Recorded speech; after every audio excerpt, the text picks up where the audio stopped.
ofan ajjeesamoo ofarrarraasaa jennaa ilmottii koo tokkittiin hin qabu yaammaa koo adaraa ofirrarraasa ani immoo sannaqaa tokkittii kootii sannaqa jette gara takkaa jikootii biyyaara galfii wal argeen beeku ergan gaafa ifatti ba'uti amma yoona. Ilmoo qabdanuu isin? Qaba. Ijoollee afuriin qabbare alhamdulillah.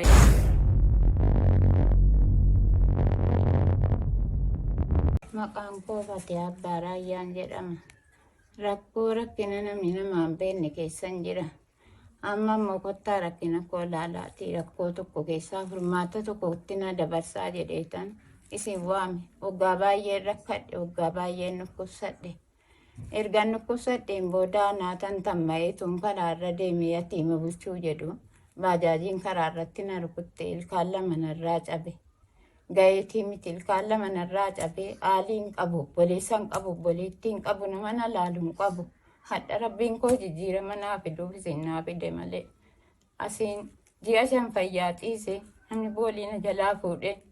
Asitti gatamee xiraa'ee ka'e fayye. Ergan fayyeen boodammoo rakkoon biraa amma sanatti uumamee dhukkuban dhukkubsadha kiniina liqimsa garaan koo keessi duwwaadha. Ciisa gaarii hin qabu. Taa'ee gabbayee ol galee mana kottaa rangalfadhu. Mana jiru keessaa gaddana baasee fide. Kana keessa kiraadiyaa tokko naa kappalee na kaa'e. Erganii na kaa'een booda lammaffaan natti dhufa. Ofan ajjeesamoo ofarrarraasaa jennaa ilmottii koo tokkittiin hin qabu. Yaammaa koo adaraa ofirrarraasi. Ani immoo sannaqaa tokkittii kootii sannaqa jette garan irra deebi'u wallaalee hadhaa boruu dawwalee cinqee jedhe inni soo bakka meeqa raqaa jechuudhaan takkana nobsaa takkana rakkadhaa tuun akkas jedhu. Hadha mootiin deemtanii naa dhufuudha. Baay'ee gaariin gammada. Baay'ee gaarii gammachuu guddaan natti dhaga'ama. Nyaachuudhaan qabu, uffachuudhaan qabu. Isii namni baasee naa kennellee gurguree kiraa manaa kaffala. Wanta tokko gara mana keessaatti gara maaliitti garan jijjiirama tokko argadhu furmaata tokko hin qabu. Abshirii hin qabu, haalii hin qabu. Waan ani itti adeemee dhaquun qabu, boleessan qabu, boleettii hin qabu. Rakkoo baay'ee keessan jira. Takkaan immoo ijji kootiif ijji qananiitu waliin argin.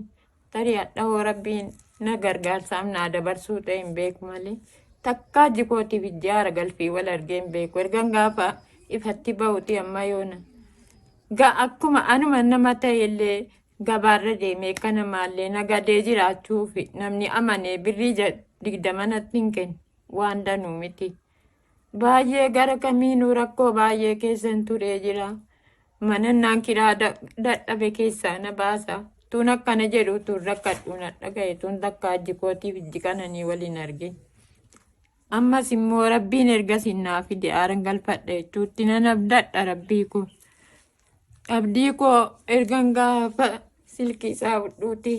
Ilmoon isiin garaa kootii ciniinfadhee dahinsee malee rakkoo isaa dhaga'uun barbaadu. Nama qaasaa dhahillee akka waan inni na bira jirutti narraa gala. Hadha immoo naanna deemtanii si wajjin naa dhuftanu. Akka nama naqee baankiidhaa birrii fudhatu wayittan assa baara wallaahi rabbiin koo na arganne iddoo irraa hambisee hadhaan nagahi na arga. Nani kaleessa sa'aatii 4tti naa dawwalee jedhu edatuun nyaatiin hin bule wallaahi gammachuun guddaan natti dhaga'ama. Alhamdulillahi rabbil aalamiin. Kiniinan liqimsu kiniina horii liqimsitu fakkaata malee kiniina namni liqimsu fakkaatu ammatuun gahee keessin argisiise jechuudha. Kana keessa baay'ee rakkoo cimaa kufan dabarsaara malee takka ijji kootiif ijji istiraa wal argee hin beeku. Ijji kootiif ijji haara galfii wal argee hin beeku. Ammadhaa jechuudha.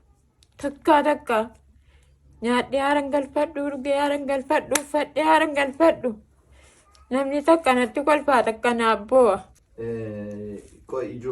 Ilmoo qabdanuu isin? Qaba. Ijoollee afuriin qabbare alhamdulillahi rabbil aalamiin. Isin jalaa du'anii? Yoom isin jalaa du'anii? Tokko immoo mataan badaa miti jira. Yoo dhufe haala naa rukutuu barbaada. Innaa dhufee jedhee akkuma jiruun ollatti galaa na rukutuu barbaada. Harramni kootiif harramni isaa nagaan deebisu. Duraan ilkaan keessan fayyaa ture miti. Fayyaa bareedduu ilkaan koo qaarruu. Of ajjeesuutti nafsiin nama rartee jennaan. Mashi.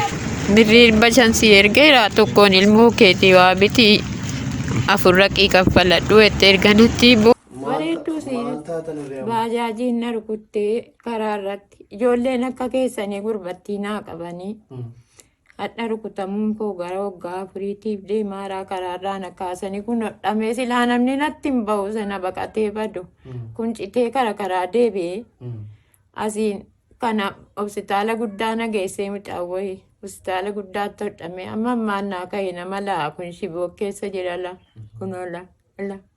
Shiboon kun inni ka'e na dhikkifate imma laas keessaan. Kabajamtootaaf jaalatamtoota obboloota koo bakka jirtanitti nagaan koo kabajaaf jaalaa isin akka qabu ana abdiidha. Ayyoon keenya kun yaadattu duraanis yeroo Raamadaana hiikaa zakaatul fitrii kennaa turre irratti argadheen ture yeroo sanas bo'anii rakkoo isaanii mataa turanii ammas humnaa olitti ta'e jennaan. Bilbilanii na iyyafatanii ennaan hin dhufee viidiyoo kana waraabessin biraan gaara namni rabbi isinii laaffise waan dandeessan akka bira dhaabattan waamicha namummaa isinii dabarsuun barbaada ulfaadhaa galatoomaa viidiyoo kana immoo namni gargaaruun illee isinii hin mijanne viidiyoo kana sheer gochuun nama biraa akka qaqqabu akka gootan abdii guddaan isinirraa qabaa ulfaadhaa galatoomaa. Assalaamu alaikum warahmatullahi wabarakatuh.